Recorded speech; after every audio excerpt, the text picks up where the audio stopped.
हाँ, तो हम क्या देख रहे थे, सॉरी फॉर इंटरप्शन, पहले लाइट चली गई थी। तो हम देख रहे थे, पहला टॉपिक हम देखेंगे इलेक्ट्रॉनिक फ्लो, इलेक्ट्रॉन किधर से किधर फ्लो होगा, किधर से किधर फ्लो होगा। फिर उसके बाद चेक करेंगे इलेक्ट्रॉन फ्लो हो गया तो उसके बाद उसकी वजह से क्या जनरेट हो जाएगा, चार्ज जनरेट हो जाएगा, positive charge and negative charge. Positive charge negative charge क्या होता है, हाईली अनस्टेबल होता है। उसकी वजह से क्या होगा, उसकी वजह से क्या करेगा, रिएक्शन करेगा। रिएक्शन किस पाथ से करेगा, कहां पे अटैक होगी, किस सेंटर पे अटैक होगी, वो सारा हम डिस्कस करेंगे रिएक्शन मैकेनिज्म में। तो रिएक्शन मैकेनिज्म में क्या क्या पढ़ेंगे वो हम देख लेते हैं। तो रिएक्शन मैकेनिज्म में क्या क्या पढ़ेंगे, यहां पे देखो, रिएक्शन मैकेनिज्म जो तीसरा सब चैप्टर रहेगा हमारा, रिएक्शन मैकेनिज्म। तो रिएक्शन मैकेनिज्म बेसिकली हम क्या करते हैं, दो पार्ट में डिवाइड करते हैं। पहला पार्ट क्या होता है, इंट्रोडक्शन पार्ट होता है।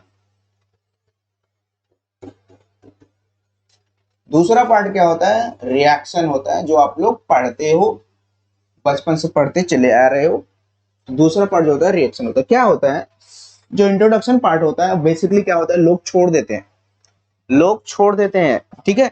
जो लोग छोड़ देते हैं वहीं पे दिक्कतें आ जाती हैं, ठीक है। जैसे क्या छोड़ देते हैं, एरो कैसे घुमाना है, करली एरो घुमाना है या स्ट्रेट एरो घुमाना है, एरो का कॉन्सेप्ट क्या है, करली एरो का मीनिंग क्या है, और स्ट्रेट एरो का मीनिंग क्या है। मतलब ये करली एरो बोला जाता है और स्ट्रेट एरो ये बोला जाता है, इन दोनों का मीनिंग है अलग अलग। एक बार क्वेश्चन यही आया था, करली एरो का क्या मीनिंग है, स्ट्रेट एरो का क्या मीनिंग है, कॉन्सेप्ट ऑफ एरो यानी एरो कैसे घुमाना है, किस तरीके से घुमाना है, ये बहुत अच्छी तरह से जानना चाहिए, ठीक है। तो यानी जो पहला टॉपिक पढ़ेंगे, कॉन्सेप्ट ऑफ एरो, एरो कैसे घुमाना है, किस तरीके से घुमाना है, वो देखेंगे पहला टॉपिक में, ठीक है। वो देखेंगे पहला टॉपिक है। दूसरा टॉपिक क्या देखेंगे, दूसरा टॉपिक क्या देखेंगे, लीविंग टेंडेंसी, कौन कंपाउंड अच्छा लीव करेगा, कौन कंपाउंड पुअर लीव करेगा, यानी कौन जल्दी बाहर निकलेगा, कौन बाद में लीव करेगा, ये लीविंग टेंडेंसी में भी देखेंगे। लीविंग टेंडेंसी, ठीक है, लीविंग टेंडेंसी कौन अच्छा है। फिर उसके बाद जब रिएक्शन करने से पहले किस मीडियम में रिएक्शन करा रहे हो, कौन सा सॉल्वेंट लेके रिएक्शन करा रहे हो। कोई भी रिएक्शन कराते हैं तो सॉल्वेंट लेके रिएक्शन कराते हैं, ठीक है। पानी में रिएक्शन करा रहे हो या एथेनॉल में रिएक्शन करा रहे हो या अल्कोहल में रिएक्शन करा रहे हो या फिर किसी ईथर में रिएक्शन करा रहे हो, तो कौन सा सॉल्वेंट लेने पे रिएक्शन में क्या फर्क पड़ेगा, किस वजह से फर्क पड़ेगा, वो सारा हम डिस्कस करेंगे यहाँ पे। जो तीसरा टॉपिक रहेगा, क्या तीसरा टॉपिक हमारा रहेगा, सॉल्वेंट, ठीक है। चौथा टॉपिक क्या रहेगा इंट्रोडक्शन पार्ट में, कौन अच्छा इलेक्ट्रोफाइल है, कौन अच्छा न्यूक्लियोफाइल है, यानी better electrophile and better nucleophile कौन है, नेचर ऑफ अटैकिंग रीजेंट। यानी हम जो दूसरा पढ़ेंगे, नेचर ऑफ अटैकिंग रीजेंट, ये यहां पे देखेंगे, नेचर ऑफ अटैकिंग रीजेंट, कौन बेटर न्यूक्लियोफाइल है, कौन बेटर इलेक्ट्रोफाइल है। अब इलेक्ट्रोफाइल, न्यूक्लियोफाइल, ये सब देखेंगे। और एक कंफ्यूजन रह जाता है आप लोगों के बीच में, क्या what is difference between nucleophile and base, क्या न्यूक्लियोफाइल में और बेस में क्या मेन डिफरेंस है, वो आप कमेंट सेक्शन में लिख के बताना। और मैं ऐसी तरीके से बताऊंगा न्यूक्लियोफाइल एंड बेस में, जो आप तुरंत पहचान जाओगे ये न्यूक्लियोफाइल है या बेस है। ये न्यूक्लियोफिलिक कैरेक्टर कौन किस में ज्यादा होता है, बेस कैरेक्टर क्या किस में ज्यादा, कभी सेम आता है, आप लोग देखे होंगे कि nucleophilic character basic character both are same, कभी कभी डिफरेंस भी आता है। अब कब डिफरेंस आएगा, कब सेम आएगा, ये भी हम डिस्कस करेंगे, ठीक है। यहां ये सब चारों टॉपिक डिस्कस कर लेंगे इंट्रोडक्शन पार्ट में। फिर उसके बाद पढ़ेंगे क्या, जब पॉजिटिव चार्ज और नेगेटिव चार्ज क्रिएट हो गया, यानी पॉजिटिव चार्ज नेगेटिव चार्ज बहुत हाईली अनस्टेबल होते हैं, और जो चीजें हाईली अनस्टेबल होता है वो क्या चाहेगा, बहुत ही फास्ट स्टेबल चाहेगा ना। और जब बहुत ही फास्ट स्टेबल चाहेगा उतना ही ज्यादा क्या करेगा, रिएक्ट करेगा। और positive charge negative charge generally क्या होते हैं, एसिड और बेस होते हैं। Positive charge negative charge generally क्या होते हैं, एसिड एंड बेस होते हैं। एसिड एंड बेस क्या करेंगे, रिएक्शन करेंगे। जो पहला जो सबसे फास्ट रिएक्शन होती है पूरी ऑर्गेनिक केमिस्ट्री में, पूरे ओवरऑल वर्ल्ड में एसिड बेस रिएक्शन होती है। यानी जो कभी भी कोई रिएक्शन करने से पहले अगर आप करने जा रहे हो तो सबसे पहले अगर आपको सोचना है कोई कौन सी रिएक्शन सोचनी है, एसिड बेस रिएक्शन सबसे फास्ट होती है। ठीक है, एसिड बेस रिएक्शन सबसे फास्ट होगी। ठीक है, एसिड बेस रिएक्शन सबसे फास्ट होगी, इतना बात क्लियर रखना। एसिड और बेस रिएक्शन क्या होगी, वेरी फास्ट रिएक्शन। क्लियर। तो जब acid and base reaction very fast होगी यानी क्या होगा, स्पॉन्टेनियस रिएक्शन होगा, नॉन स्पॉन्टेनियस रिएक्शन होगा। जो चीजें बहुत फास्ट होगी यानी दैट मींस वो अपने आप हो रही है, और जो चीजें अपने आप रिएक्शन होती है उसको बोला जाता है स्पॉन्टेनियस रिएक्शन। एक बार क्वेश्चन यही आया था शायद 2016 में, तो इनमें से कौन स्पॉन्टेनियस रिएक्शन है, तो उसमें पहचानना था एसिड बेस रिएक्शन कौन है। तो जो एसिड बेस रिएक्शन पहचान गया वो क्या बोलेगा, स्पॉन्टेनियस रिएक्शन होगा। अब पहचानेंगे कैसे ये भी मैं बताऊंगा, ये भी मैं डिस्कस करूंगा। एसिड बेस रिएक्शन कब होगा, जब कोई भी रिएक्शन करने से पहले मैंने बोला कोई भी आप रिएक्शन कोई दे दिया, ये रिएक्शन क्या है, तो आपके दिमाग में सबसे पहले आना चाहिए इसमें एसिड प्रेजेंट है क्या, बेस प्रेजेंट है क्या। अगर एसिड प्रेजेंट है, बेस प्रेजेंट है, तो आप तुरंत टिक लगा के आओगे ए एसिड बेस रिएक्शन देगा। ठीक है, दूसरा कोई रिएक्शन सोचना ही नहीं है क्योंकि सबसे फास्ट यही दे देगा ना, जो सबसे फास्ट देगा सबसे पहले दे देगा उसी के नाम पड़ेगा। जब ये प्रेजेंट नहीं है, कंपाउंड में एसिड प्रेजेंट नहीं है, बेस प्रेजेंट नहीं है, तो कौन सा रिएक्शन होगा, एडिशन रिएक्शन होगा। तो जो दूसरा सबसे फास्ट रिएक्शन होगा, दूसरा second fast reaction, second fastest reaction कौन होगा, एडिशन रिएक्शन होगा। Addition reaction second fastest reaction होता है। जो addition reaction second fastest reaction होता है इसको भी बोला जाता है स्पॉन्टेनियस रिएक्शन। स्पॉन्टेनियस रिएक्शन दो रिएक्शन स्पॉन्टेनियस होते हैं, कौन कौन से, दो रिएक्शन स्पॉन्टेनियस होते हैं, कौन कौन से,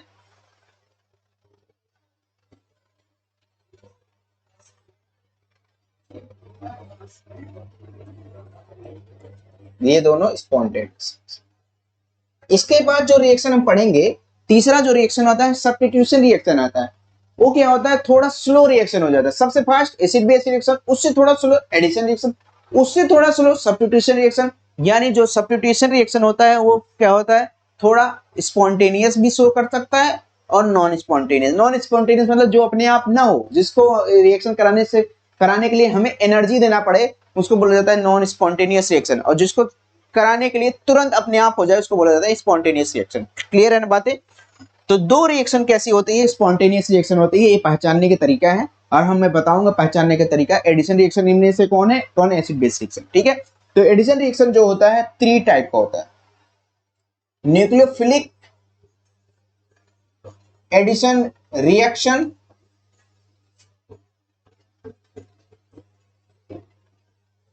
दूसरा जो होगा इलेक्ट्रोफिलिक एडिशन रिएक्शन, तीसरा जो होगा free radical addition reaction. Free radical addition reaction. तो एडिशन रिएक्शन भी थ्री टाइप का पढ़ना होगा, nucleophilic addition reaction, electrophilic addition reaction, free radical addition reaction. ठीक है, तो तीसरा, अब पहला रिएक्शन क्या होगा, एसिड बेस रिएक्शन, दूसरा एडिशन रिएक्शन, तीसरा क्या होगा, सब्स्टिट्यूशन रिएक्शन। तीसरा जो रिएक्शन होगा, तीसरा इंपॉर्टेंट जो रिएक्शन होगी, कौन सी रिएक्शन होगी, सब्स्टिट्यूशन रिएक्शन। एक ऐसा रिएक्शन होता है, मैंने बोला था सब्स्टिट्यूशन रिएक्शन थोड़ा स्लो होता है as compare to addition reaction. तो ये क्या होता है, may be spontaneous may not be spontaneous. मतलब क्या होगा, कभी अपने आप दे सकता है, कभी अपने आप नहीं भी दे सकता है। कब अपने आप देगा, कब अपने आप नहीं देगा, कब स्पॉन्टेनियस होगा, कब नॉन स्पॉन्टेनियस होगा, जब हम पढ़ाने लगेंगे सब्स्टिट्यूशन रिएक्शन तब हम बताएंगे सब्स्टिट्यूशन रिएक्शन कब स्पॉन्टेनियस होगा, कब अपने आप नहीं देगा। ठीक है, तो सब्स्टिट्यूशन रिएक्शन बहुत ही इंपॉर्टेंट होता है, तो बहुत ही इंपॉर्टेंट होता है। तो सब्स्टिट्यूशन रिएक्शन में वही सेम बात है, क्या क्या पढ़ेंगे, सब्स्टिट्यूशन रिएक्शन वही सेम है, electrophilic substitution reaction, electrophilic substitution reaction,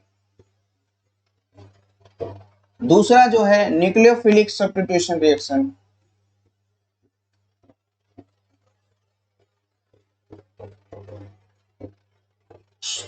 तीसरा जो है फ्री रेडिकल सब्स्टिट्यूशन।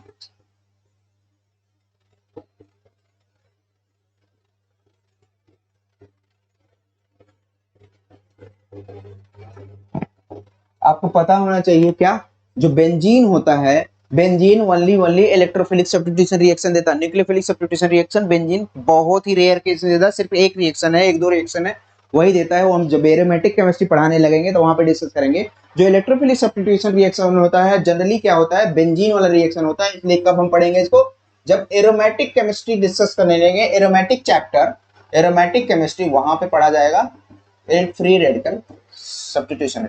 और जो न्यूक्लियोफिलिक सब्स्टिट्यूशन रिएक्शन होता है यही बहुत फेमस होता है, यही सब लोग दिन रात रटते रहते हैं। कौन सा, SN1 रिएक्शन, SN2 रिएक्शन, ठीक है, बहुत ज्यादा पढ़ लेते हुए SNI रिएक्शन पढ़ लेते हुए, लेकिन इसमें बहुत सारे हैं, वो आप सुनो ध्यान से कौन कौन से हैं। पहली बार, कुछ लोग तो पहली बार सुनेंगे इसका नाम ही, SN1 रिएक्शन, SN2 रिएक्शन, ये दो नाम तो बहुत फेमस है, बहुत सुने होंगे तुम। और भी पढ़ना है SNI रिएक्शन। आप लोग इस बार जो PGT 2021 का एग्जाम हुआ है उसमें एक क्वेश्चन आया था SOCl2 करके, इसमें से कौन सा रिएक्शन होगा, कौन सा रिएक्शन का नाम पूछा था, तो उसमें SNI ही यही रिएक्शन है। जब आप लोग पढ़े ही नहीं तो लगाओगे क्या, नो पहली बार सुन ही रहे होगे, बहुत लोग तो पहली बार सुन रहे होंगे SNI कोई रिएक्शन है, तो SNI रिएक्शन पहली बार बहुत लोग सुन रहे हैं। तो ये क्या होता है, SOCl2 एक रिएक्शन आई थी, क्वेश्चन जाके देखना आप लोग, जो आंसर है यही है, SNI है, ठीक है। SNI भी पढ़ना है हमें, यानी इसका नाम क्या होता है, inversion, sorry internal nucleophilic substitution reaction. चौथा क्या है, SNNGP, यानी nucleophilic substitution reaction neighbouring group participation.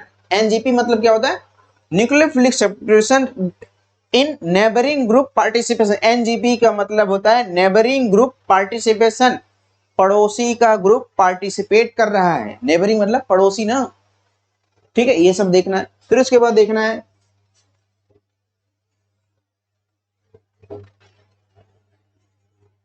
SNAE, फिर उसके बाद देखना है SNEA। इतने टाइप के हमें न्यूक्लियोफिलिक सब्स्टिट्यूशन पढ़ना है। Nucleophilic substitution addition elimination, nucleophilic substitution elimination addition, नहीं पहले एडिशन होगा फिर बाद में एलिमिनेशन होगा, इसमें एलिमिनेशन होगा फिर बाद में एडिशन होगा, ठीक है, ये भी देखना है। इस टाइप के पढ़ेंगे तो यानी ये होगा सब्स्टिट्यूशन रिएक्शन। सब्स्टिट्यूशन रिएक्शन के तीन टाइप होते हैं, न्यूक्लियोफिलिक सब्स्टिट्यूशन, इलेक्ट्रोफिलिक सब्स्टिट्यूशन और free radical. Nucleophilic substitution reaction में 5-6 टाइप होते हैं, वो हमने देख लिया, ये हैं, वो हम सारे डिस्कस करेंगे, एक एक डिटेल में स्टडी करेंगे। SN1 SN2 को बहुत लोगों को कंफ्यूजन हो जाता है, ये SN1 होगा SN2 होगा, क्योंकि क्वेश्चन आता है इसमें SN1 होगा SN2 होगा, तो वहां पे कंफ्यूजन बहुत ज्यादा दूर हम कर देंगे सारा 100%। अगर आप मन से लगे रहोगे, हमारे लेक्चर देखते रहोगे, 100% आपका दूर हो जाएगा न्यूक्लियोफिलिक सब्स्टिट्यूशन का जो भी डाउट रहेगा, ठीक है। फिर इलेक्ट्रोफिलिक सब्स्टिट्यूशन रिएक्शन जो होता है, ज्यादातर हम बेंजीन की केमिस्ट्री पढ़ते हैं, बेंजीन का रिएक्शन पढ़ते हैं, Friedel craft alkylation, Friedel Crafts acylation, nitration, sulphonation, वो सारा हम डिस्कस करेंगे एरोमेटिक केमिस्ट्री यानी इलेक्ट्रोफिलिक सब्स्टिट्यूशन रिएक्शन में, ठीक है। तो सब्स्टिट्यूशन रिएक्शन भी 3 टाइप हमने देख लिया। उसके बाद जो चौथा रिएक्शन होता है, चौथा रिएक्शन होता है, चौथा reaction elimination reaction.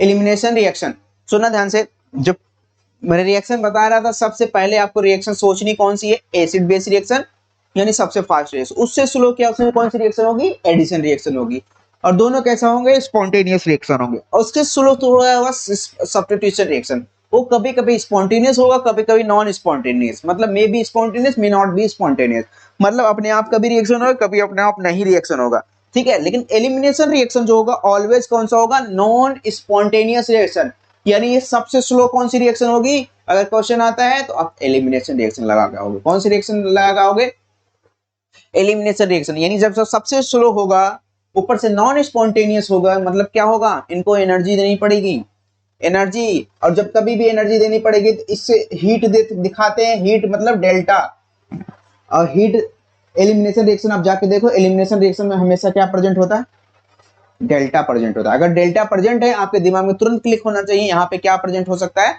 Elimination reaction हो सकता है, नहीं भी हो सकता, क्योंकि पेरिसाइक्लिक रिएक्शन में भी तो चाहिए, जो पांचवा रिएक्शन होता है इस उससे भी स्लो पेरिसाइक्लिक रिएक्शन, उसमें भी हीट की रिक्वायरमेंट होती है। तो हीट की रिक्वायरमेंट वो भी नॉन स्पॉन्टेनियस रिएक्शन होता है। ये कैसा है, ये भी नॉन स्पॉन्टेनियस रिएक्शन है। तो स्पॉन्टेनियस रिएक्शन कौन कौन से होते हैं, एसिड बेस रिएक्शन और एडिशन रिएक्शन। सब्स्टिट्यूशन रिएक्शन क्या होता है, may be spontaneous may not be spontaneous. Elimination reaction कैसा होता है, एलिमिनेशन रिएक्शन होता है स्पॉन्टेनियस रिएक्शन। क्लियर है ना बातें। और मैं जब बोलता हूं एलिमिनेशन रिएक्शन ये होता है स्पॉन्टेनियस नॉन स्पॉन्टेनियस, ये आप कॉपी में जरूर लिखा करो। और ये मत सिर्फ मेरा लेक्चर सुनो, लिखा करो, वीडियो को पॉज करके आप इसको लिखा करो, हिंदी में लिखा करो, चाहे भोजपुरी में लिखा करो, चाहे जो लैंग्वेज आपको आता है वही लैंग्वेज लिखा करो, लेकिन लिखा जरूर करो, क्योंकि एग्जाम आप कॉम्पिटिटिव एग्जाम देने जा रहे हो, आप एकेडमिक एग्जाम नहीं देने जा रहे हो। आपको नॉलेज मैटर करता है, लैंग्वेज मैटर नहीं करता। Language doesn't matter, knowledge is matter. तो नॉलेज मैटर करेगा, नॉलेज आपको आना चाहिए, केमिस्ट्री आपको आना चाहिए, इंग्लिश आए या न आए, इंग्लिश आए या ना आए। बहुत लोगों का ये होता है मैं हिंदी मीडियम से हूं, मुझे इंग्लिश नहीं आती। अरे भैया, यहाँ इंग्लिश नहीं पूछी जा रही है, यहाँ केमिस्ट्री पूछी जा रही है। आपको केमिस्ट्री की नॉलेज क्या है वो देखा जाता है, ठीक है। हिंदी मीडियम इंग्लिश मीडियम से डजंट मैटर, आपको नॉलेज देखा जाएगा। तो ठीक है, एलिमिनेशन रिएक्शन कैसा होगा, कितने टाइप होगा, E1 elimination reaction, E2 elimination reaction, E1 CB, E1 conjugate base elimination reaction, CB मतलब कॉन्जुगेट बेस, ठीक है। फिर उसके बाद देखेंगे EI एलिमेंट्स। ये सारे रिएक्शन मैकेनिज्म के पार्ट है, यानी जनरल ऑर्गेनिक केमिस्ट्री हम सारा देख लिए, क्या क्या हमें पढ़ना है क्या क्या नहीं पढ़ना है, सारा हम डिटेल में चेक कर लिए। एक बार मैंने बता दूं, जनरल ऑर्गेनिक केमिस्ट्री 3 सब चैप्टर में होता है। पहला जो होता है सब चैप्टर यानी बेसिक ऑर्गेनिक केमिस्ट्री, उसमें हम देखते हैं फ्लो ऑफ इलेक्ट्रॉन, इलेक्ट्रॉन कहां से कहां फ्लो होता है, उसकी वजह से क्या होता है, चार्ज जनरेट होता है। चार्ज जब जनरेट हुआ तो उसको बोला जाएगा रिएक्शन के बीच की चीजें हैं। रिएक्शन इंटरमीडिएट होता है, रिएक्शन इंटरमीडिएट 6 चीजें देखते हैं, 6 टाइप का होता है, carbocation, कार्बोएनायन, free radical, कार्बिन, नाइट्रीन and benzene. फिर उसके बाद हमारे रिएक्शन पे, जब जनरेट हो गया रिएक्शन इंटरमीडिएट तो क्या होगा, रिएक्शन करेगा ना। जब रिएक्शन के बीच चीजें पढ़ लिए तो हम कहाँ आएंगे, रिएक्शन प्रोडक्ट पे बात करेंगे।